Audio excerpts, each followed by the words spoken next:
नमस्कार दोस्तों, कैसे हैं आप सभी लोग। उम्मीद करता हूँ आप सभी लोग स्वस्थ होंगे और मस्त होंगे।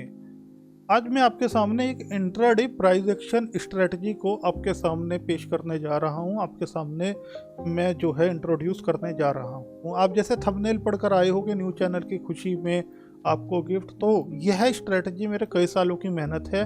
मैं आपको सच्चाई बता देना चाहता हूँ, अगर आप यूट्यूब खोलकर देखते हैं तो हर एक चैनल पर आपको कहीं स्ट्रेटजी मिल जाएंगी, आप सुबह से शाम तक परेशान हो जाओगे।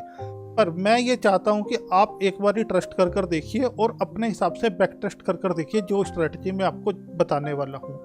देखिए, मैं आपको बता देता हूँ कि मार्केट के अंदर, ट्रेडिंग जर्नी के अंदर प्राइस से ऊपर कुछ नहीं होता है। आपके सामने सीधी सी बात है, भाव भगवान छे, भाव से ऊपर कुछ नहीं होता है। प्राइस के बाद जो प्राइस एक्शन होता है वही सत्य होता है, और वह सत्य होने का मतलब सीधी सी बात है कि प्राइस एक्शन से ऊपर कुछ नहीं है। जो चार्ट ने बोल दिया वही सच है ट्रेडर के लिए, और कुछ भी नहीं है। मैं आपको एक बात बता देना चाहता हूँ, हमारे पास क्या इंस्ट्रूमेंट होता है। हमारे पास प्राइस एक्शन की ताकत होता है, हमारे पास प्राइस एक्शन को देखकर डिमांड सप्लाई जोन होता है। कुछ हम थोड़ा बहुत डाटा चेक कर लेते हैं, डाटा देखकर हमें जो है मार्केट को प्रेडिक्ट करने की कोशिश करते हैं कि मार्केट बुलिश हो सकता है या मार्केट बेरिश हो सकता है। बट आपके सामने यहाँ पर अगर हम प्राइस एक्शन बेस एक ऐसी स्ट्रेटजी का हम लोग यूज़ करें जिसमें हम लोग ईएमएस का यूज़ करें, जिसमें हम लोग ईएमएस से डायरेक्शन का पता करें, जिससे हम लोग एक इंडिकेटर का आरएसआई का यूज़ करें, रिलेटिव स्ट्रेंथ इंडेक्स, जिससे हमें स्ट्रेंथ का पता लगे, जिससे हम कुछ आपके सामने सपोर्ट और रेजिस्टेंस का यूज़ कर कर वहाँ पर काम करने की कोशिश करें। सिंपल रखेंगे। आपके सामने कोई भी इंडिकेटर, कोई भी स्ट्रेटजी है प्राइस को फॉलो करती है। बहुत ही कम इंडिकेटर्स ऐसे होते हैं जो प्राइस को फॉलो नहीं करते हैं। मैं आपको बताऊंगा वो सब चीज़ें आने वाले समय में। फिलहाल ज़्यादा समय आपका ना लेते हुए सीधा स्ट्रेटजी की मैं बात करता हूँ। उम्मीद करूंगा कि आप पेन और कॉपी लेकर बैठिएगा और जो जो बातें बताऊंगा वो नोट करिएगा, और मेरे कहने से आप एक बारी जरूर बैक टेस्ट करिएगा। अच्छा लगेगा आपको, बेहतर लगेगा तो आपसे मैं लाइक और शेयर और कमेंट की डिमांड करूंगा, और मैं आपसे कुछ भी नहीं चाहता हूं। तो अब बात कर लेते हैं कि हमें क्या क्या करना है। आपके सामने यहाँ पर ये निफ्टी का चार्ट मेरे सामने अवेलेबल है। मैं अकॉर्डिंग टू सेबी गाइडलाइंस किसी भी स्टॉक का चार्ट आपको नहीं दिखाने वाला हूँ। बैक टेस्ट करूंगा तो इंडेक्स के चार्ट पर करूंगा, और वो भी एजुकेशन पर्पज से आपके लिए करूंगा। अकॉर्डिंग टू यूट्यूब गाइडलाइन काम करेंगे, और अकॉर्डिंग टू आपका जो है सेबी गाइडलाइंस काम करेंगे। अब करना क्या है, बिल्कुल जीरो से सिखाता हूँ। आपके सामने यहाँ पर ये टाइम फ्रेम्स आपको अवेलेबल होंगे। मेरी मजबूरी हो जाती है जीरो से पढ़ाना, क्योंकि बहुत सारे स्टूडेंट्स ऐसे हैं बिगिनर जिन्हें इंडिकेटर्स भी नहीं लगाने आते हैं। आप ये निफ्टी का चार्ट ओपन कर लीजिएगा। यहाँ पर ये टाइम फ्रेम है। हम टाइम फ्रेम कितना रखेंगे? हम टाइम फ्रेम 5 मिनट का रखेंगे। जैसे ही मैं 5 मिनट का टाइम फ्रेम रखता हूँ, यह है आपके सामने निफ्टी का चार्ट ओपन हो जाता है। अब मुझे यहाँ पर क्या करना है? देखिए, सबसे पहली बात, मुझे प्राइस को फॉलो करना है, और प्राइस को फॉलो करते हुए सही डायरेक्शन चाहिए। डायरेक्शन के लिए सबसे बेस्ट इंडिकेटर होता है अब तक की मेरे पास्ट एक्सपीरियंस में EMA, मूविंग एवरेज एक्सपोनेंशियल। यह इंडिकेटर यहाँ पर दिखाई देगा। आप इस पर क्लिक करेंगे। जैसे ही आप यहाँ पर लिखेंगे EMA, मूविंग एवरेज एक्सपोनेंशियल, तो एक बार क्लिक करिएगा, 2 बार क्लिक करिएगा, 3 बार क्लिक करिएगा। आपको मैं बता देना चाहता हूँ, इस स्ट्रैटेजी का मैं इस चैनल पर डेली आपके सामने जो पोस्ट मार्केट वीडियो करता हूँ, डेली आपको इस पर बताऊंगा कि कितना आपको पॉइंट्स का आपका जो है अच्छा मूवमेंट मिला है, या कितना आपका जो है डाउनफॉल हुआ है। मतलब हम लोग आज के बाद डेली टेस्ट करेंगे इस स्ट्रैटेजी को, क्योंकि मुझे इस पर ट्रस्ट है और मेरी कई सालों की ये मेहनत है। तो ऐसा नहीं है कि आज देकर मैं आपको भूल जाऊंगा। जब तक मैं यहाँ पर सोशल मीडिया पे आपके साथ हूँ, जब तक डेली इस स्ट्रैटेजी को टेस्ट किया जाएगा। अब यहाँ पर आपके सामने EMAs डाले मैंने, 3 EMA डाले मैंने, 3 बार क्लिक किया होगा। आपको यहाँ पर ये देखिए दिखाई देंगे, एक बार 1 EMA, 2 EMA, ये 3 EMA। ये आपके सामने डिफॉल्ट 9 होता है। हमें इसकी सेटिंग को चेंज करना है। कैसे करना है बताता हूँ। सबसे पहले आप EMA को ओपन करेंगे। आपकी लेंथ यहाँ पर 9 है, आपको 9 से की जगह कर देनी है 4। स्टाइल में जाएंगे, स्टाइल में जाकर थोड़ा सा बोल्ड कर लेंगे। बोल्ड करके अपना मनपसंद कलर कोई सा भी आप चूज़ कर लीजिएगा। मैं यहाँ पर जैसे ये डार्क ग्रीन को चूज़ कर लेता हूँ, और मैं यहाँ से ओके कर देता हूँ। अब मेरे चार्ट पर 4 EMA डल गया है आपके सामने। अब 4 EMA डलने के बाद सेकंड EMA की मैं सेटिंग को ओपन करूंगा। डिफ़ॉल्ट इनपुट में लेंथ आपको 9 ही मिलेगी। आपको स्टाइल में जाना होगा, स्टाइल में जाकर यहाँ पर इसको भी थोड़ा सा आपको बोल्ड कर देना होगा। मैंने इसे बोल्ड कर लिया। मैं इसकी लेंथ को 9 ही रखूँगा, इसके साथ छेड़छाड़ नहीं करूँगा। आपके सामने मैं अगले EMA में जाऊंगा। अगले EMA में जाने के बाद आपको लेंथ 9 मिलेगी। आपको 9 के आगे 1 लगा देना है, जो हो जाता है 19। आप 19 करिएगा। स्टाइल में जाइएगा, स्टाइल में जाकर अपना मनपसंद कलर दे लीजिएगा। मैं यहाँ पर रेड दे लेता हूँ और इसको भी मैं बोल्ड कर देता हूँ। अब मेरे चार्ट पर एक ये बैंड बन गया EMA का। आपको यहाँ पर 3 EMA दिखाई दे रहे होंगे। कौन कौन से EMA हैं? 4, 9 और 19। हमने 3 EMAs का यूज़ किया है। अब दादा काम कैसे होगा?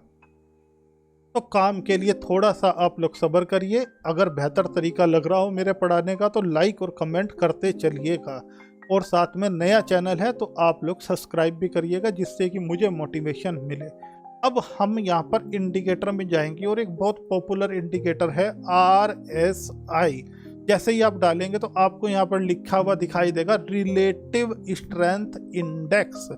अब रिलेटिव स्ट्रेंथ इंडेक्स का क्या मतलब हुआ? आप जैसे ही क्लिक करेंगे आपके चार्ट पर यहाँ पर ये एक RSI लग जाएगा। RSI के अंदर यहाँ पर क्या होता है, ये आपके सामने स्ट्रेंथ को दिखाता है। ये आपका 0 से लेकर 100 तक काम करता है और स्ट्रेंथ हमें बताने के काम करता है। अब हमें इसके बाद क्या करना होगा? हम यहाँ पर इंडिकेटर्स में आएंगे। आने के बाद यहाँ पर हम एक इंडिकेटर और डालेंगे।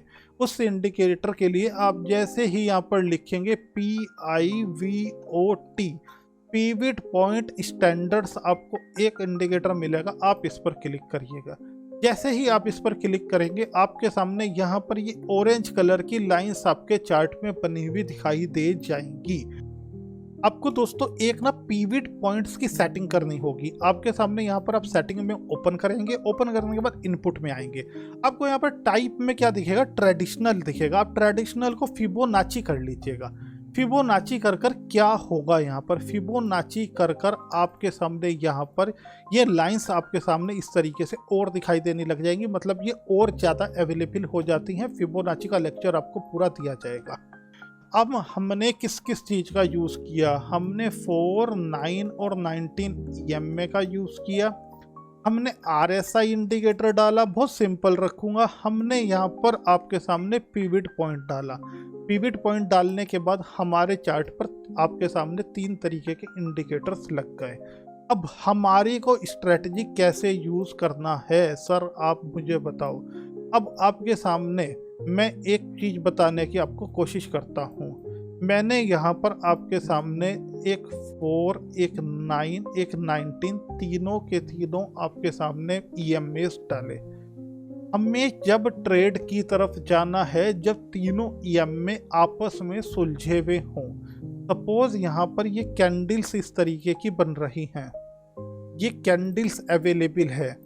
तो कैंडल के सबसे पास बुलिश साइड में जाने के लिए, आपका बुलिश साइड में जाने के लिए सबसे पास आपके सामने 4 EMA हो, उसके बाद 9 EMA हो, उसके बाद 19 EMA हो। ऐसा ना हो कि 4 EMA 9 EMA के ऊपर हो या 19 EMA 9 EMA या 4 EMA के ऊपर हो। हमें यह तीनों EMA सुलझे हुए चाहिए। बुलिश साइड राइट के अंदर, मतलब कैंडल्स हैं, इस कैंडल के राइट की साइड में 4 EMA, 9 EMA और 19 EMA होना चाहिए। पहला रूल को नोट कर लीजिए आप इस बात को। दूसरा रूल क्या होगा? दूसरा रूल हमारा यह होगा कि हम क्या करेंगे, जब ये 4, 9 और 19 तीनों EMAs आपस में सुलझ जाएंगे, यह आपके सामने तीनों EMA आपस में सीक्वेंस में सुलझे हुए होंगे। जैसे ही यह आपके सामने पिवट पॉइंट को क्रॉस करेंगे ऊपर की तरफ, तो हम बाइंग की एंट्री की तरफ जा सकते हैं। अब आप यहाँ पर बोलोगे ये R1, P1, P2, R2, S1 ये लिखा हुआ है, इसका क्या है? इसको भूल जाओ। ऊपर की तरफ ब्रेक करेगा, रेजिस्टेंस ब्रेक कर रहा है, नीचे की तरफ ब्रेक करेगा, सपोर्ट ब्रेक कर रहा है। आपके सामने जब भी पिवट पॉइंट कोई कैंडल ऐसे क्रॉस करेगी तो मेरे को देखना है कि 4 EM में, 9 EM में या 19 EM में सुलझे हुए हैं या नहीं हैं। क्या ऐसा तो नहीं हो रहा है कि ये इस तरीके से जैसे यहाँ पर आपस में उलझे हुए हैं ऐसे उलझे हुए हों? नहीं, मेरे को हमेशा सुलझे हुए EMAs चाहिए होंगे। अब आपके सामने बात आएगी कि RSI का क्या यूज़ है। RSI का यूज़ भी मैं आपको बताऊंगा। ये बुलिश साइड का एग्जाम्पल हो गया। मैं एक बेरिश साइड का एग्जाम्पल आपको बता देता हूँ। सपोज इस तरीके की कैंडल्स बन रही हैं, ये कैंडल्स यहाँ पर अवेलेबल है और एक यहाँ पर एक पिवट पॉइंट आता है। यहाँ पर सपोज मैं ये मान लेता हूँ कि यह पिवट पॉइंट आ गया, ये पिवट पॉइंट आ गया, तो यहाँ पर क्या होगा, यहाँ पर आपके सामने EMAs चलेंगे। आपको सबसे पहले 4 EM में, फिर 9 EM में, फिर 19 EM में चाहिए होगा। जब ये यहाँ पर इसे क्रॉस कर रहा होगा पिवट पॉइंट को, तो ऐसा बिल्कुल भी ना हो कि 4 EM में 9 EM में के ऊपर है या 9 EM में 19 EM में के ऊपर है या 19 EM में 4 और 9 EM में के ऊपर है। मेरे को साफ सुथरा सुलझे हुए चाहिए। अब इसका क्या रीज़न है, जब भी यह बैंड पूरी तरीके से सुलझ जाता है, डायरेक्शन पकड़ लेता है, तो वहाँ से प्राइस में मूवमेंट आने के चांसेस बहुत ज़्यादा हाई हो जाते हैं। जब भी आपस में EMAs उलझे रहेंगे तो प्राइस में मूवमेंट आने के चांसेस बहुत ज़्यादा कम होंगे। हमें शॉर्ट ट्रेड चाहिए होगा। मैं अभी आपके सामने बैक टेस्ट कर दिखाऊंगा और आपके सामने रियल बैक टेस्ट करूंगा। मैं कोई अपने चार्ट लेकर नहीं आता, कोई अपनी तैयारी कर नहीं आता हूँ।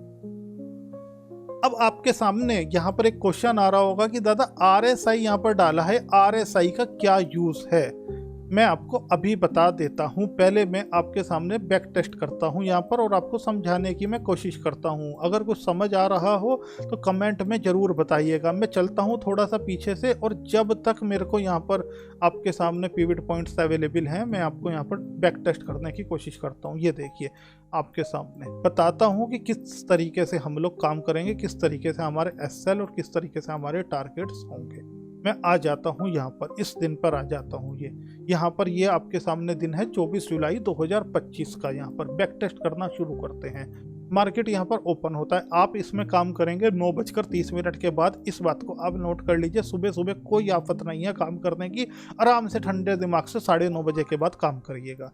आपके सामने यहाँ पर मार्केट ओपन होता है, बहुत बड़ी रेड कैंडल बनाता है। ऐसी कैंडल्स में हम लोग काम नहीं करते हैं। 9 बजकर या आपके सामने 20 मिनट की कैंडल, 25 मिनट की कैंडल, 30 मिनट की कैंडल छोड़ दो, आराम से काम करेंगे। मार्केट नीचे आता है, ये आपके सामने ये रेड कलर की कैंडल बनाता है, ये वाली रेड कलर की कैंडल बनाता है। मैं इस रेड कलर की कैंडल ने S2 आपके सामने जो ये है, ये सपोर्ट को ब्रेक किया। S1, S2, P1, P2 से कोई फर्क नहीं पड़ता। नीचे की तरफ आपके सामने ब्रेक कर रहा है, चाहे S लिखा हो, चाहे P लिखा हो, चाहे आपके सामने रेजिस्टेंस R लिखा हो, कोई फर्क नहीं पड़ता। नीचे की तरफ ब्रेक कर रहा है। आपके सामने यहाँ पर ये ग्रीन कलर रेड कलर की कैंडल है। मैं यहाँ पर आकर चेक करूंगा क्या सबसे पहले 4 EM में अवेलेबल है, क्या सबसे पहले उसके बाद 9 EM में अवेलेबल है, क्या 19 EM में अवेलेबल है। यस, 100% अवेलेबल है। ये आपस में उलझे हुए तो नहीं है। ऐसा तो नहीं है कि 4 EM में 9 EM में के ऊपर हो या 9 EM में 19 EM में के ऊपर हो। नहीं, ऐसा भी नहीं है। मेरा ट्रेड एक्टिव होने के लिए तैयार हो चुका है। अब मैं यहाँ पर क्या करूँगा, मैं यहाँ पर RSI की मदद लूँगा। RSI की फुल फॉर्म होती है रिलेटिव स्ट्रेंथ इंडेक्स, जो हमें आपके सामने स्ट्रेंथ को दिखाता है। मैं जब भी बेरिश ट्रेड में जाऊंगा, मार्केट मतलब कि मार्केट के अंदर जब भी मुझे लगेगा मार्केट गिरने वाला है, तो जब भी मेरा ट्रेड एग्जीक्यूट होने वाला होगा, RSI 50 से नीचे काम करना होना चाहिए। ये लाइन 50 की है, ये 50 के नीचे है। आपके सामने यहाँ पर मेरी एंट्री होती है। पिछले स्विंग के ऊपर का मैं SL डालूंगा। आप यहाँ पर मार्केट सस्टेन करता है, मार्केट नीचे की तरफ गिरना शुरू कर देता है। ऑप्शंस में बहुत तेजी से प्रॉफिट आते हैं। आप बोलोगे कि सर प्रॉफिट कितना लें, इसी लेक्चर में बताकर जाऊंगा आपको कितना प्रॉफिट लेना है। तो चलिए अगले दिन की तरफ चलते हैं। यहाँ पर आपको एक ये प्रॉफिटेबल डे हो गया। आपको पूरी बॉडी क्लोज चाहिए होगी, मैं आपको बता देता हूँ। अब यहाँ पर ये दिन ओपन होता है। आपके सामने 9:20 की कैंडल, 25 मिनट की, 30 मिनट की कैंडल। मार्केट यहाँ पर चल रहा है। हमारा एक पिवट पॉइंट यहाँ है, एक पिवट पॉइंट यहाँ है। प्रॉपर बॉडी क्लोजिंग चाहिए होगी हमें, ऐसे हमें नहीं जाना है। ऊपर की तरफ जाने लगा। यहाँ पर ये इसने आपका ऊपर की तरफ जब ब्रेक करने लगा, बॉडी क्लोज नहीं हुई, केवल मार्केट की केवल कैंडल की वीक अवेलेबल है। हमें प्रॉपर बॉडी क्लोज चाहिए होगी।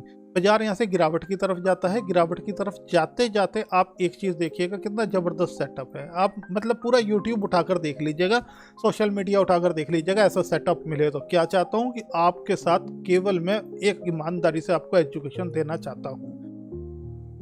आपके सामने यहाँ पर ये ब्रेकडाउन देता है। ये वाली कैंडल आपके सामने यहाँ पर ये ब्रेकडाउन दिया। मैंने चेक करा 4 EM में, 9 EM में, 19 EM में, तीनों आपस में सुलझे हुए थे। S1 को क्रॉस हो गया। मैं RSI चेक करूंगा, RSI 50 के नीचे काम कर रहा है। मैं यहाँ से ट्रेड बनाऊंगा। ट्रेड बनाने के बाद नीचे की तरफ मार्केट आ गया, हमें प्रॉफिट की तरफ लेकर चला गया। ये pure price action base strategy है। इन फ्यूचर जब आप मेरे से पढ़ेंगे रेगुलर, तो मैं आपको ऐसा प्राइस एक्शन सिखा दूंगा, ऐसा ऑप्शन चैन डाटा सिखा दूंगा कि आपको स्ट्रेटजी की जरूरत ही नहीं पड़ेगी। अब यहाँ पर आगे आता हूँ। अगला दिन मार्केट ओपन होता है। मार्केट यहाँ पर झूंझ रहा था। पी आपके सामने अवेलेबल है। ये एक रेजिस्टेंस की लाइन अवेलेबल है। रेजिस्टेंस की लाइन यहाँ पर आपके सामने क्या करती है, ऊपर की तरफ यह ब्रेक करती है। ऊपर की तरफ ब्रेक करने के बाद आप यहाँ से ये ऊपर चले जाते हैं। ऊपर जाने के बाद यहाँ से यहाँ तक आते हैं। यहाँ से यहाँ तक आने के बाद आप ये वाला ये देखिए, ये तीनों EM में सुलझ गए। आपके सामने 50 के ऊपर RSI आ गया, ये ऊपर चला गया। तो दोस्तों फिर अगले दिन की तरफ आते हैं। अगले दिन में क्या होता है आपके सामने, यहाँ पर मार्केट ओपन होता है। ओपन होने के बाद यहाँ से नीचे की तरफ जाता है। 3 कैंडल छोड़ दीजिए। कैंडल यहाँ से नीचे की तरफ ब्रेकडाउन देती है। ब्रेकडाउन के बाद मुझे 4, 9 और 19 चाहिए था। कोई ब्रेकडाउन यहाँ पर काम नहीं आएगा। 4, 9 और 19 बराबर में अवेलेबल नहीं है राइट साइड कैंडल। उसके बाद मैं ऊपर की तरफ जाता हूँ। ऊपर की तरफ ये ब्रेकआउट आता है। यहाँ पर ब्रेकआउट आता है। 4, 9 और 19 तीनों अवेलेबल है। RSI क्या आ गया ऊपर, R1 को क्रॉस कर दिया। आपके सामने मार्केट ऊपर की तरफ गया। मैंने नीचे SL डाला। पूरा दिन मार्केट इसी रेंज में जूझता रहा। हमें नो प्रॉफिट नो लॉस रहा। और SL आएंगे बट एक्यूरेसी इतनी ज़बरदस्त है कि मैं बता नहीं सकता हूँ आप लोगों को। अब यहाँ पर अगला दिन आता है। अगला दिन 4, 9 और 19 तीनों अवेलेबल है। 9:25 की कैंडल। मैं सुबह सुबह काम नहीं करूंगा। अब यहाँ पर समझने वाली बात है, जब ये नीचे से बाजार ऊपर आ रहा था तो इस कैंडल ने ब्रेकआउट दिया। आपके सामने 4, 9 और 19 आपस में उलझे हुए थे। अब आप बोलोगे दादा यहाँ से तो यहाँ तक आ गया बाजार। नहीं, जब ये सुलझ जाएंगे हम यहाँ पर एंट्री करेंगे, इसके नीचे का SL देंगे, मार्केट ऊपर की तरफ चला जाएगा। मार्केट में एक अच्छा प्रॉफिट आपको देखने के लिए मिल सकता है। इसी के सेम दिन में आ जाते हैं। सेम डे में ऊपर जब बाजार गया, जब नीचे आने लगा, यहाँ से ब्रेकडाउन दिया। ब्रेकडाउन देने के बाद यह वाला क्रॉसओवर मिला हमें और नीचे RSI था। आपका नीचे की तरफ का भी सौदा क्रिएट हो गया। अब अगले दिन में आते हैं तो आपके सामने मैं रैंडम ही बैक टेस्ट कर रहा हूँ। मैं कोई अपना चार्ट नहीं लेके आता औरों की तरह। अब आप यहाँ पर आते हैं। नीचे आपको ब्रेकडाउन देखने के लिए मिला। 4, 9 और 19 तीनों आपस में सुलझे हुए थे। सुलझ जाने के बाद बाजार यहाँ सस्टेन होता है। आप इसके ऊपर का SL डालेंगे, मार्केट नीचे की तरफ कुछ समय इंतजार कर गिर जाता है। उससे अगले दिन की तरफ आ जाते हैं। अब बताइए कितना बेहतरीन सेटअप है। इसकी एक्यूरेसी इतनी ज़बरदस्त है, मैं आपको बता नहीं सकता हूँ, क्योंकि ये कहीं से भी किसी की कॉपी करी हुई स्ट्रेटजी नहीं है। ये खुद की हमारी बनाई हुई स्ट्रेटजी है, प्राइस एक्शन बेस।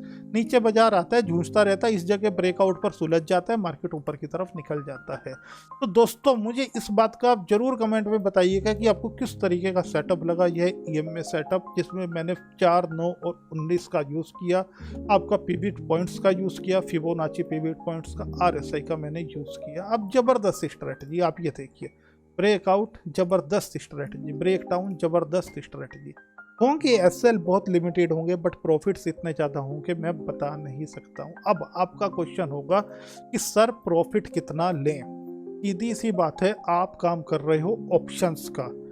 ऑप्शंस के अंदर जैसे ही आपको 75 का लोड साइज है, 15 से 20 पॉइंट मिले, आप 15 से 20 पॉइंट पर एग्जिट करिए सेफ, या आप 15 से 20 पॉइंट मिलने पर रेट टू रेट का नो लॉस आपके सामने स्टॉप लॉस डाल दीजिए। तो बताइएगा दोस्तों किस तरीके का तरीका लगा है आपको मेरे से पढ़ने का। मेरे पास बहुत सारी नॉलेज है आपको देने के लिए। अभी मैंने अपने नॉलेज का 1% भी आपके सामने नहीं रखा है, क्योंकि मैं ट्रेनर से पहले ट्रेडर हूँ और मुझे ट्रेडिंग का जितना ज्ञान है मैं आपको देने चाहता हूँ। केवल फ्रॉड से बचें, मैं यही आपके लिए जाता हूँ। रिटेलर के लॉस कम करना चाहता हूँ। यह बड़ी ईमानदारी से पढ़ाने का प्रयास कर रहा हूँ। तो फिर से दोस्तों मुलाकात करूँगा आपसे। आप लोग खुश रहिएगा। जय हिंद, जय भारत।